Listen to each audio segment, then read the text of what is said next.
ఈరోజు మీరు అధికారంలోకి వచ్చిన తర్వాత మీరు ఇచ్చిన ఈ సూపర్ 6 సూపర్ 7 పథకాల కింద మీరు ఇవ్వాల్సిన డబ్బులు 2,40,000 కోట్లు వెల్ఫేర్ ద్వారా. కానీ మీరు ఇచ్చిందంతా 31,000 కోట్లు, అంటే 13% మాత్రమే అలా విధులిచ్చేశారు. కానీ మీరు మాత్రం ఏ విధంగా ఇసుకలో, మట్టిలో, గ్రావెల్లో, మద్యంలో అమరావతి పేరు చెప్పి రాజధాని పేరు మీద అమరావతిని, అలాగే పోలవరం, అలాగే విద్యుత్ ప్రాజెక్టులు, కాంట్రాక్టులు, ఇలా అన్నిట్లో కూడా దాచుకోవడం. ప్రజల డబ్బుతో ఫ్లైట్లు వేసుకొని ఫారిన్కి వెళ్తారు, కానీ ఎక్కడికి వెళ్తారో ఎవరికి తెలియకుండా సైలెంట్గా వెళ్తారు.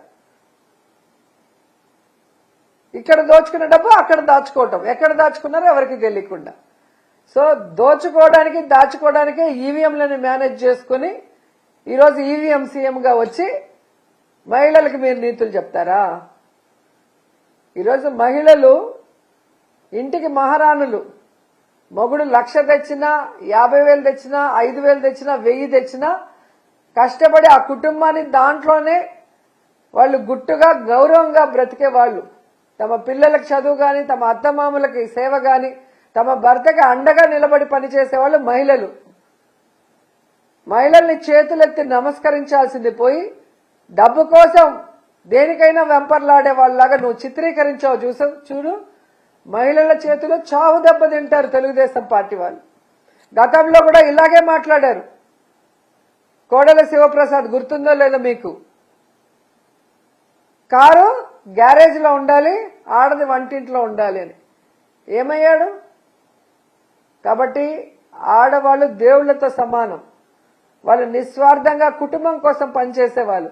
అలాంటి మహిళల్ని అవమానించిన చంద్రబాబు నాయుడు ఇప్పటికైనా బుద్ధి తెచ్చుకొని మహిళలకి క్షమాపణ చెప్పండి. భవిష్యత్తులో డబ్బు మదంతో రాజకీయాల్ని భ్రష్టు పట్టించకుండా, మేము రాజకీయాల్లో డబ్బుని వాడము, డబ్బుతో ఎమ్మెల్యేలని కొనము, నీతిగా నిజాయితీగా మేము చేసిన వెల్ఫేర్ గురించి చెప్పే ఎన్నికలకు వెళ్తామని చెప్పి ప్రమాణం చేయండి. దానికి కట్టుబడి ఉండండి. ముందు మీరు నేర్చుకోండి, తర్వాత వేరే వాళ్ళకి నేర్పించవచ్చు. వింటున్నారు కదా అంటే సామెత ఉంది చిత్తూరు సైడు, వినేవాడు ఎర్రోడైతే చెప్పేవాడు చంద్రబాబు నాయుడు అంట. చేసే ఎదవ పనులన్నీ చంద్రబాబు నాయుడు, లోకేష్ చేస్తారు, కానీ పక్క వాళ్ళకి నీతులు చెప్తా ఉంటారు. ఫస్ట్ మీరు ఏదైతే హామీలు ఇచ్చారో ఆ హామీల్ని 100% నెరవేర్చండి. మీకన్నా వయసులో చిన్నవాడు జగన్మోహన్ రెడ్డి గారు. తను ఏమి హామీలు ఇచ్చారో 98% పూర్తిగా చేశాడు. కోవిడ్ వచ్చినా ఏమొచ్చినా కూడా కుంటి సాకులు చెప్పలేదు. ఆ రోజేమో జగన్మోహన్ రెడ్డి గారు ఇచ్చే ప్రతి ఒక్కటి ఇస్తాను, అంతకు మించి ఇస్తాను అని చెప్పిన నువ్వు ఈరోజు ఇవ్వాలనుంది, కానీ బాధగా ఉంది, డబ్బులు లేవు. నువ్వు దిగిపోయే రోజు 100 కోట్లు కూడా లేవు జగన్మోహన్ రెడ్డి ముఖ్యమంత్రి అయిన రోజు.